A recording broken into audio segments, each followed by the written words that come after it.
So, I'm finally doing it. I'm going to rank every single movie made by Walt Disney Animation Studios. It seemed fitting to do it now as the company turns 100 this year, but this isn't an endorsement of the company itself. I have a lot of problems with the Disney Corporation, but I am willing to acknowledge that they have made some pretty good movies, and I thought it fitting to rank the movies from probably their most famous studio.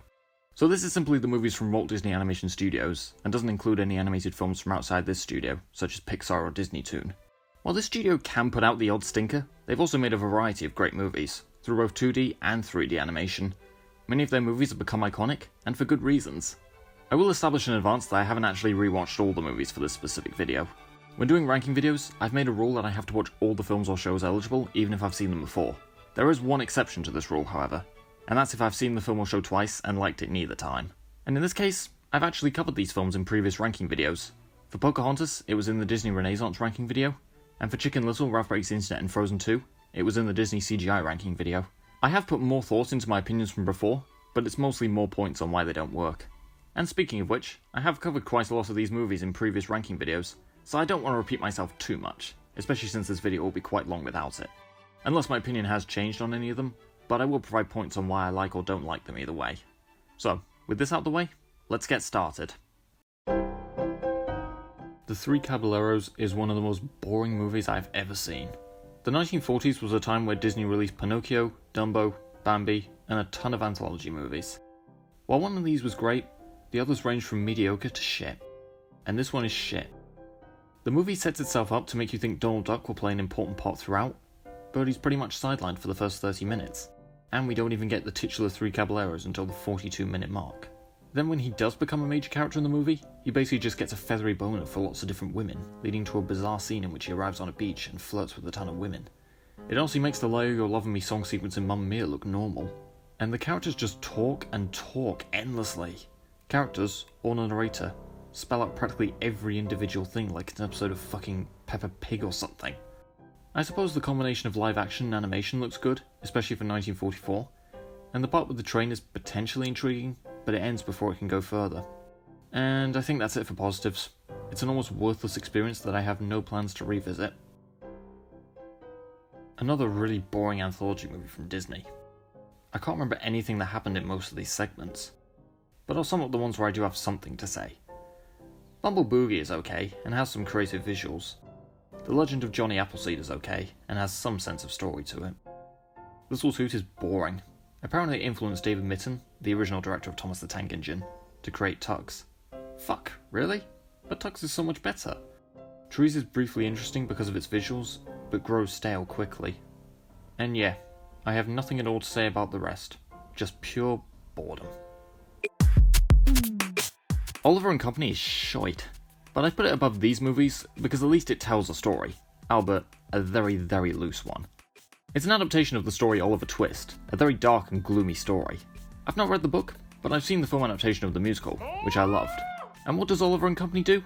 Well, it throws the well-handled dark tone, interesting themes, and even memorable characters out the window, in exchange for toned-down boredom and broken pacing. I can't think of a single plot point in this movie that has proper build-up. None of the characters or relationships feel genuine because there's no time to absorb them. The movie is always on the go, and what time could be spent getting to know these characters is wasted on piling on more characters and unforgettable song numbers. Many people consider Why Should I Worry to be the one good song in the movie. I disagree, I forgot it almost immediately. The thing I remember most about the song sequence is how the Billy Joel dog drags the sausages through wet cement, and somehow they're completely clean. I enjoyed the movie Oliver, and although Oliver Twist isn't the most interesting protagonist ever, at least he has an interesting goal and some sense of character arc.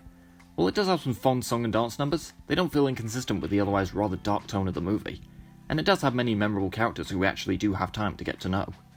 Oliver and Company has none of these things. The characters are bland, the pacing is too fast, the songs are forgettable, and the tone is fucking bizarre. Do I like anything about the movie?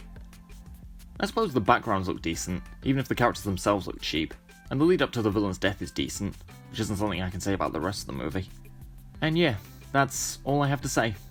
I realised the villain was voiced by Robert Loggia, so I could do the Family Guy joke to sum up this movie. It's Oliver and Company. O as in Oliver and Company.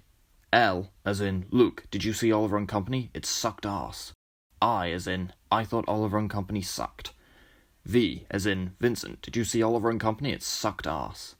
E as in everybody hates Oliver and Company. R as in Robert Loggia was in Oliver and Company. Space. And symbol. Space. C as in Christ on a bike, Oliver and Company sucked. Home on the Range is just really boring. Roseanne Barr voices a talking cow. She's just as funny in this role as she is in real life. In short, not funny. My pronouns are kiss my and my pronouns are you're not funny. Ned will be right back. You've just told me to tell you. I'm hoping for not to come back soon. I have funny recording equipment right here. Okay, I'm back. Yeah, I just don't have much to say about Home on the Range. The characters are forgettable and or annoying, the jokes are shit, and the animation looks kind of cheap too. There's some decent songs and one or two mildly funny jokes, but honestly, it's just a boring experience. Yep, I still hate this movie. Most of my opinion from my rewatch for the Disney CGI ranking has remained intact. The film is needlessly mean-spirited, the characters are unlikable, one-dimensional or both, the jokes, whether they be random cultural references or half-baked world building, are mostly unfunny, the soundtrack consists mostly of random pop songs, and the message is horribly executed. When people look at movies that try to replicate Shrek's style without understanding why it worked in that movie, Chicken Little is one of the main films that comes to mind for many. And yeah, Chicken Little is absolutely a Shrek wannabe. It's such a shame learning about the film's troubled production and how the director Mark Dindal wanted to make a completely different, and probably much better movie. There's only really two things from the original video that have changed for me slightly. The first is the scene in which Run to the Litter tries to get the soda from the drink machine. Admittedly, this is actually quite funny, and the only time I laughed outside of Adam West's cameo at the end. And the other is the animation. Oh, don't get me wrong, I still think it looks awful even for 2005, but I think I have a bit more to say about which parts of the visual style look bad. The character models themselves look fine for the most part, although some of them do look quite robotic. But the colour palette and the backgrounds are the part that make the film look unappealing. And I say again, this film came out 10 years after Toy Story and had almost 5 times that movie's budget, so there is no excuse for it to look this ugly. So yeah, I hate this movie. I hated it as a teen, and I hated it when I revisited it for the Disney CGI ranking video, and I have serious doubt I'll ever watch it again. But it's not at the bottom of the list, because unlike these movies, at least I felt something watching it. The Black Cauldron is so fucking boring. Despite some amazing visuals, I did not give a shit about the story. And the main character is an annoying twat, with Grant Bardsley delivering the lines like cardboard. Gogi is also an annoying twat, and when he sacrificed himself, I hoped he'd stay dead. But no, he had to be brought back. It's a boring story combined with two annoying twats who I could not stand. I was debating whether or not to put it above Chicken Little, but I ultimately decided to by a slight smidge because it has much better visuals. But ultimately, fuck this annoying snooze fest of a film.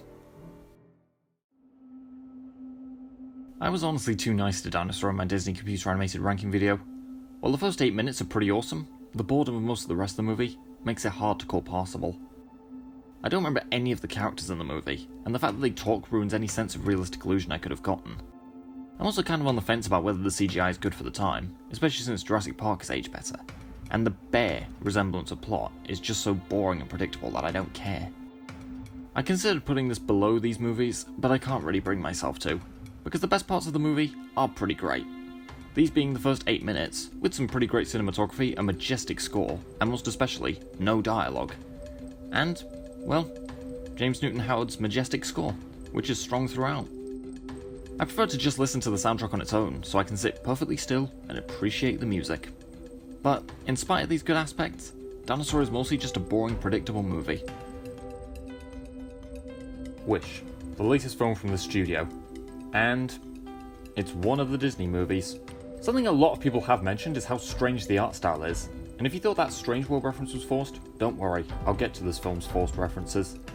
The film's art style has been frequently compared to Spider-Verse, and yeah, it definitely seems like it copied that film's style, but without understanding why it worked in that film. Spider-Verse films were comic book films, so a unique blend of 2D and 3D animation worked in that film's favour, balancing out the art style of comic books with cinematic eye candy. And while Puss in Boots: The Last Wish almost definitely took inspiration from those films, it used it for the purpose of stylized action scenes. Wish uses this art style throughout the film, and in the case of this film, it looks unfinished. Personally, I think continuing with their usual 3D style would have been the better decision. If it ain't broke, don't fix it. And on to the story. I can't say I remember much about it, to be honest, though it definitely came off as a Shrek wannabe, even if it was a step up from Chicken Little.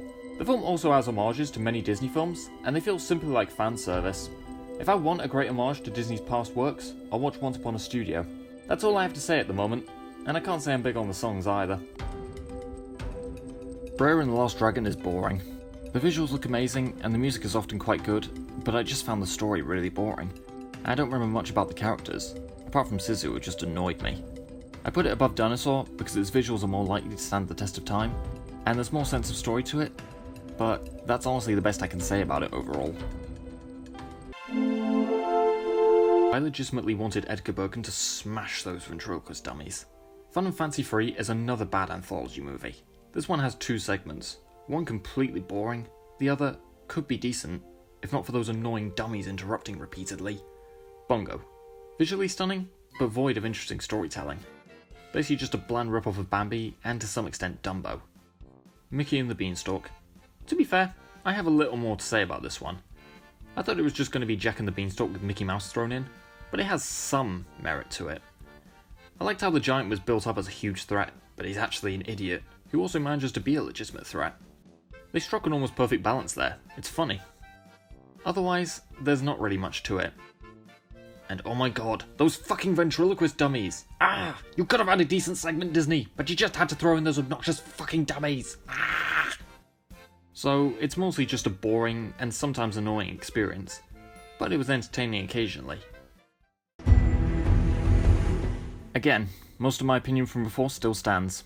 It's a boring and very misguided take on racism that questionably tries to both sides the issue of colonialism. The romance between Pocahontas and John Smith, even ignoring how questionable it is from a historical context, is not interesting at all.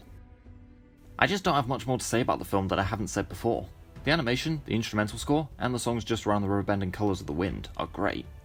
But otherwise, it's mostly a boring and distasteful movie that takes a lot of artistic license with the true story, and not in a tasteful or intriguing way. This movie sucks, and while it may not be as bad as Pocahontas or Chicken Little, it is more insulting, as it takes great characters and butchers them, with Ralph and Vanellope's relationship coming off more as a weird needy clingy friendship than the father-daughter or older brother-younger sister vibe from the first movie. It's also crawling with plot holes, product placement, poor attempts at comedy and emotional depth, and bad morals about internet popularity. And it's still on the list of movies I'm considering doing a full analysis video on to go more into the problems it has. The stuff with the Disney princesses is still funny, the Sorcerer song is good, and visually it still looks pretty good. And while I think I have said in the past that Pocahontas was better, I take that back upon further thought, because at least this movie is interesting. Despite it being terrible and insulting, it's definitely not boring, which is more than I can say for this bland piece of shit. But for the most part, this movie sucks, and I have no plans to revisit it. But luckily I do remember the movie very well, and this will give me material for when or if I get round to doing an in-depth video on how it wrecked, pun intended, a good franchise. Another one of the not-so-good anthology movies. The animation and music are good, and there's occasional creative moments with the animation, but it's not particularly intriguing overall, and I don't really have a lot to say about it.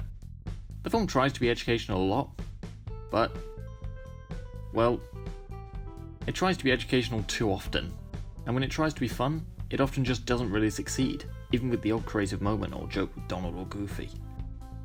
Thankfully, the film is less than 45 minutes long, and I'd take it over the boredom of The Three Caballeros, Melody Time or Fun and Fancy Free, mostly because it's much shorter. I've seen this movie 3 times, and I swear it gets worse on every viewing. Third time round, and I can say, this is a bad movie. I'm struggling to remember what I used to enjoy about this movie, apart from the animation and music, which are pretty stellar to be fair.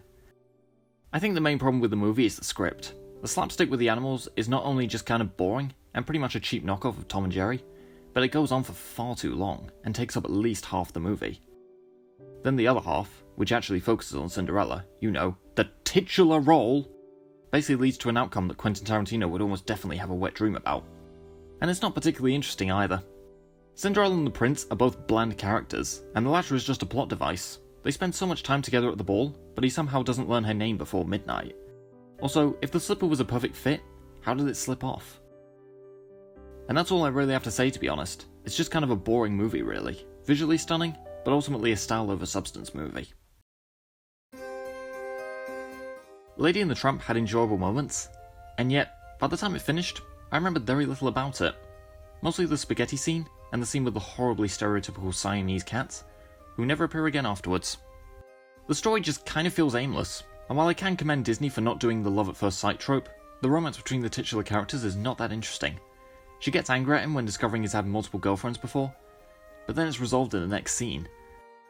I'm not gonna lie, these kinds of cliches, whether they be the misunderstanding, the lie revealed, or the argument, are very hard to do well, because if you have them reconcile in the next scene, it feels pointless, and if you have them go off before realising they were idiots and reconciling, it brings the film to a grinding halt, because you know it's going to happen, and thus, no tension is created from it, so it's pointless either way. These cliches can be done well, but most times, they just aren't, and this film is unfortunately no exception. And the pacing is really off. The movie feels very slow for the most part. Oh shit! A rat! Only to then throw a lot into its last 10 minutes. I don't have much else to say. I'd say the animation was good, but at this point in writing out my thoughts, that's just kind of a predictable plus, even though it is one here. Pretty forgettable overall. The Sword in the Stone has a fun climax, and yet, just like Lady and the Tramp, the story feels kind of aimless. It seems from the beginning that it's about Arthur's journey to become king, but then it's just educational hijinks with Merlin, and then at the end, it's back to Arthur's journey to becoming king. You'd think that Merlin's education would help Arthur become the rightful king, but at the end, King Arthur realises he may not be cut out to be king, only for Merlin to appear and say he'll help him get there. So what was the point in all of that then? Are the educational hijinks fun? Not really. The fight between Merlin and Mim at the end is fun, but that's about it. You'd think Arthur might join the fight and get character development in learning what it would take for him to become king, but he doesn't. Don't have much more to say really, just kind of boring for the most part. Boy, this movie has not held up as I've gotten older. Alice in Wonderland is visually stunning, and there's a lot of really creative moments with the animation, but it's a style over substance movie. Kind of like Lady and the Tramp and The Sword in the Stone, the story is just kind of aimless, and while it has fun moments, a lot of the characters just feel unimportant and forgettable. The Queen of Hearts is the best character in the movie, and the last 15 minutes are quite entertaining, but she only appears in the last 15 minutes. She's the main antagonist of the movie, but she doesn't really pose much of a threat throughout the film. And what follows on from an admittedly rather fun maze chase is Alice wakes up. The entire movie was just a dream, and not even one where Alice becomes a changed person as a result. So it was just kind of pointless really, and also not entertaining enough to forgive such a cop-out. A lot of people hate Tim Burton's Alice in Wonderland, and I can understand not liking it as much as I do, but it does tell a coherent story, and it gives Alice an interesting character arc, the Red Queen has presence throughout the movie, and it doesn't just turn out to be a dream at the end. Don't really have much more to say about this Alice in Wonderland though, a failure for me overall. Frozen 2 is an ambitious failure, but still a failure. Everything I said in my Disney CGI ranking video still stands, and I'm still working on my analysis video on why the movie's troll production really shows through in the movie. I can watch movies with a troll production but still consider them good, but if the troll production shows through in the film, like with Frozen 2, that's not a good sign. I know a lot of people who like Frozen 2, and I can understand why, and if you like the film, that's absolutely fine, but I just couldn't get into it. The story is full of plot holes, most of the characters are flanderized, the tone is a mess, and the ending is such a cop-out. There are things about the movie I hate, particularly Olaf, but I don't hate the movie as a whole. And if given more time to make, it could have been a good sequel, or even an Elsa spin-off, which I think would have been the better choice. Make Mine Music is okay. Most of the segments are just kind of forgettable, but there are 3 good ones. All the Cats Join In features creative animation, even if it doesn't feel very cinematic. Two Silhouettes is visually stunning, and one I can actually imagine in Fantasia. Johnny Fedora and Alice Bluebonnet is probably the weakest of these 3, but still quite wholesome, and at times creative with the animation. And the rest are just kind of forgettable to be honest. It's possible, but not much more. And the last anthology movie of the 1940s makes its appearance, The Adventures of Ichabod and Mr. Toad. And, well, it's the best of the 6 consecutive anthology movies, but it's just okay overall. The Wind in the Willows segment is decent, and has some fun action. It's also interesting to see how much animation the Jungle Book recycled from this one. I'm guessing it's because animation is expensive and hard to do. The Sleepy Hollow segment is just kind of boring to be honest. There's some creative animation, especially with the Headless Horseman, but I legitimately forgot what the segment was about after I'd finished it. So it's okay. But to say it's the best of the consecutive anthology movies isn't saying much, because they don't set the bar particularly high. Their first anthology film, however, We'll get to that masterpiece later.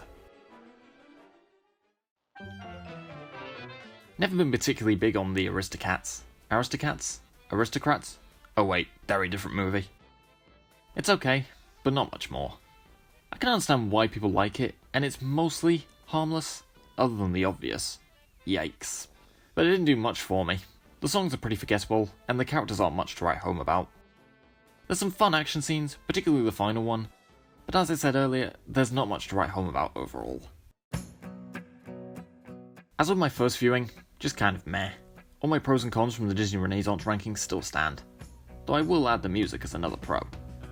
Don't have much more to say beyond what's already been said, so moving on. I'm not a fan of Brother Bear. The animation looks great, and the beginning and ending are decent, but the middle section of the movie is just dull, with some rather forgettable and annoying characters, which is kind of sad when Rick Moranis is the voice of one of them.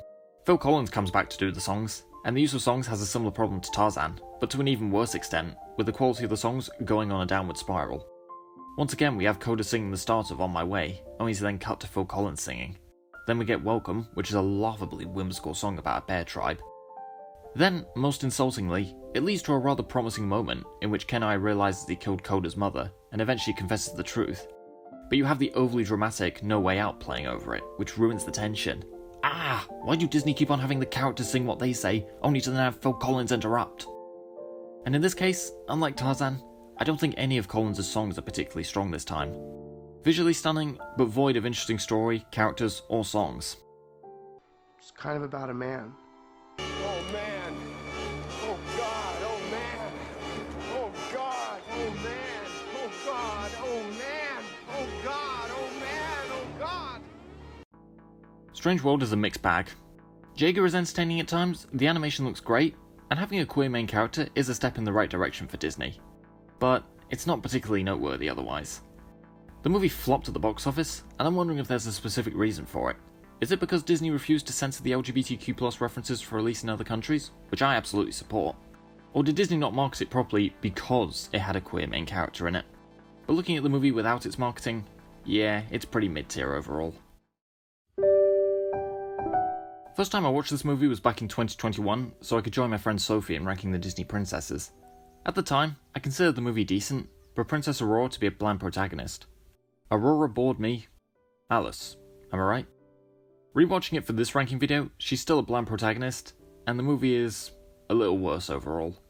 The visuals and music are great, Maleficent is a good villain, and the fairy godmothers are quite funny, including this hilariously savage exchange. It looks awful. That's because it's on you, dear. But they're not the focus of the movie. The focus of the movie is the bland Aurora and the bland Prince Philip, who, although he has more character than the princes in Snow White or Cinderella, is still not that interesting to me. The climax of the film, while visually striking, just feels like it's built on conveniences, in which Prince Philip either narrowly escapes one of Maleficent's traps, or something is resolved with the magic of the godmothers. And I don't have much more to say really. I rewatched Bolt for this ranking video, hoping I would change my opinion from the Disney CGI ranking and appreciate it as a good movie, but it became worse on this viewing. I still think the plot rings too similar to The Truman Show and Bolt's character arc to Buzz Lightyear in Toy Story, except that the logic behind the rules of the TV program make less sense than those of The Truman Show. They say they can't reshoot because it will ruin the illusion for Bolt, and in turn ruin the illusion for the viewer, but are you really telling me there's never been an electrical fault, or an actor making a mistake, or even a blackout? And it's hard to suspend my disbelief this far, considering that the movie does take itself quite seriously. Previously I did say I like John Travolta as Bolt, but this time around, while he isn't terrible, I just don't think his voice fits the character. I remember Shea Frillis saying he believed Adam West would have been a better choice, and after hearing him say it, I agree. Could really up the light-hearted nature of the film. Bolt isn't a bad movie, and I can understand why people like it, but at this point, I don't feel the need to watch it again. The Great Mouse Detective is such a weird movie to me. While it does have a fun climax, and the concept behind the rivalry between the hero and the villain is kind of entertaining, the world building is so bizarre that it's hard not to gloss over. So, it's a movie consisting mostly of mice and rats, also cats and dogs in supporting roles, and most locations are ones made for rodents to access. Okay, but there's also human-sized locations and objects. Buckingham Palace has both an entry for humans and for mice, and no humans at the palace have questioned this. There seems to be a Mouse Queen Victoria as well as a human one, and the climax involves a fight at the human-sized Big Ben. Not gonna lie, this movie might have worked if it was about humans discovering the existence of mouse-inhabited places. But despite plenty of human-sized building and objects, humans seem to be absent from the movie. And it's not quite off-the-wall insane enough for me to just laugh and gloss over. And this aspect is very oddly distracting. What do I think of the rest of the movie? Well, I like the stuff I mentioned at the beginning, but I don't have a lot to say otherwise. It's alright. Dumbo was a strange one. I like what the movie is building up, and I think the relationships Dumbo has with his mother and with Timothy are quite touching.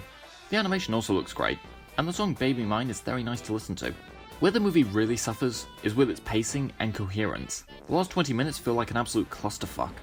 The pink elephant scene is just too weird to enjoy even ironically. It adds nothing to the story, and it goes on for 5 minutes.